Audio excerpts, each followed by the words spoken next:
So before this video starts, I am not a professional. These are just opinions and things I've gathered over the internet.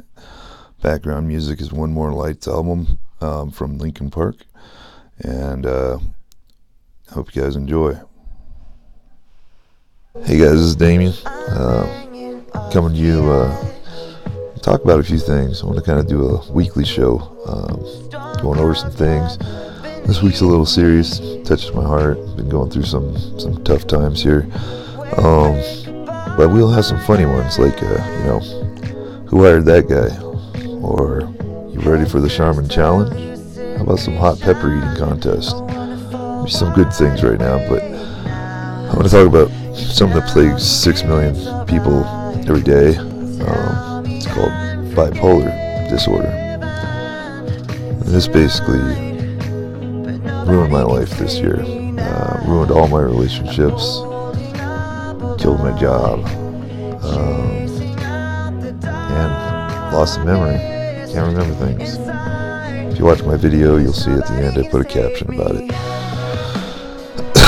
So what it is, making everybody aware, because a lot of people don't know about it. They say, suck it up, get better, you'll get through this, blah blah blah. Well, in all actuality, bipolar people can't just snap out of it. Up here is a line. That line is where normal people are. Up above it is manic, high elation, high energy, can conquer the world, but very irritable, sometimes lost to sleep, just kept going and going, party animal.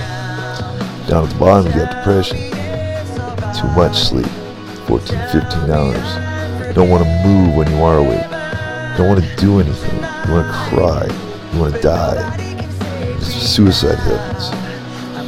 Now how this works, it's bipolar, have peaks, they go up very high, and they can do, on the manic side, they can go and spend all their life savings, they can go bet it all, and casino, on the horses, and be careful, this is why they need family around. I'll get to that later, about abandonment. And then, you might see some people like this, in your life, that might appear all happy all the time. They're not really happy. Then you have the other side, the downward spike. This is horrible. You could be in there for weeks. I've been in there already for over a week, just recently, and it sucks. I'm still in it. Doing this helps me. Along with the music videos and my writing. Well, a lot of people, when untreated, bad things happen.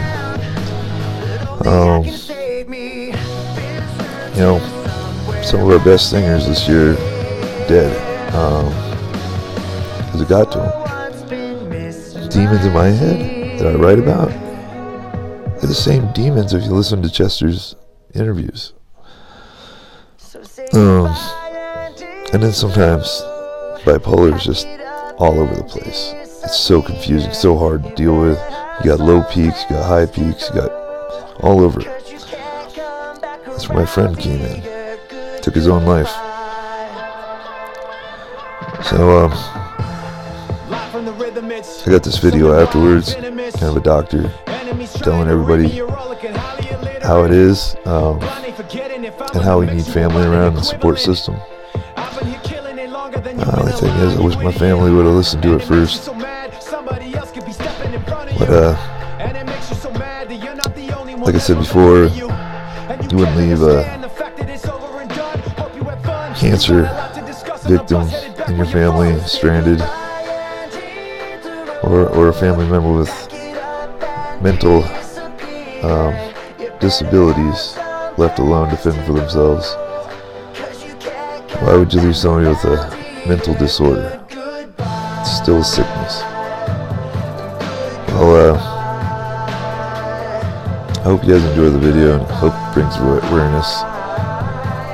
I lost pretty much everything. Bipolar disorder can have lots of effects on a person's day-to-day functioning.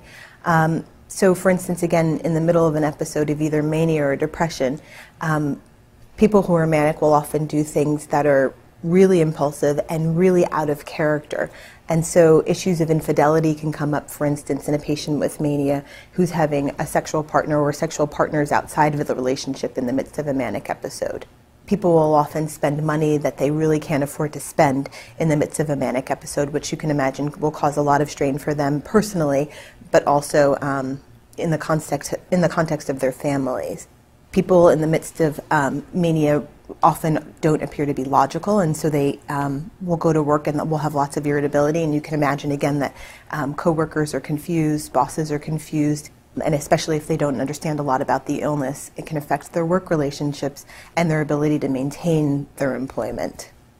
You can imagine that if it's hard to get up out of bed and even go to the supermarket and get your groceries for the day, that it can be very difficult to go to work and get all the things that you need to get done, either in your work life or in your personal life. People will report guilt or sometimes feeling like they're worthless.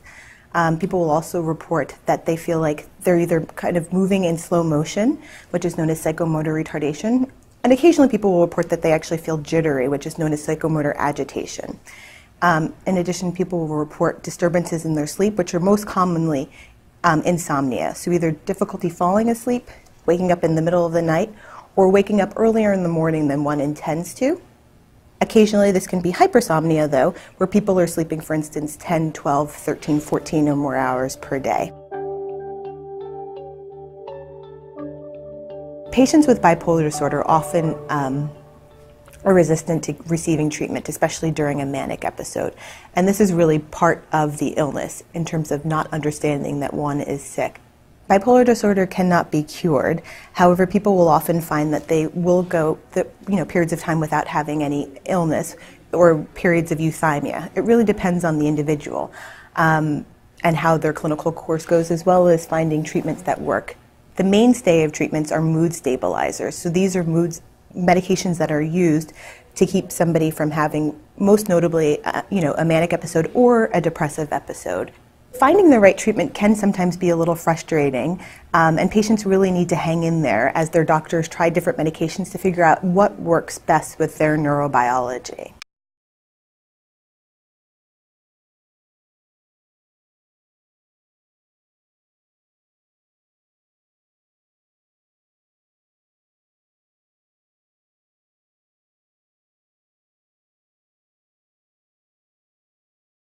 In order to support a loved one who has bipolar disorder, it's really important to realize that this is an illness like any other illness. A lot of times people will think of mental illnesses as being something that's within the control of the individual.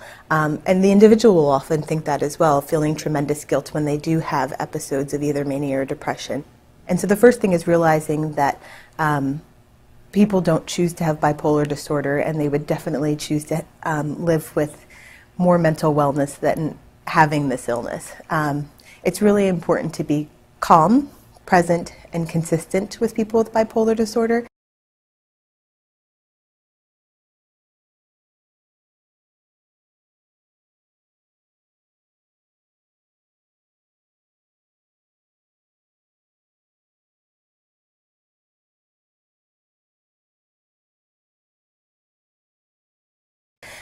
As well as supporting them and maintaining their treatment. In the next 10, 20, 30, 50 years, I really see a lot more research being done to try to find treatments that are effective and have less side effects than some of the medications that we have currently available today. I really only see better things for the future.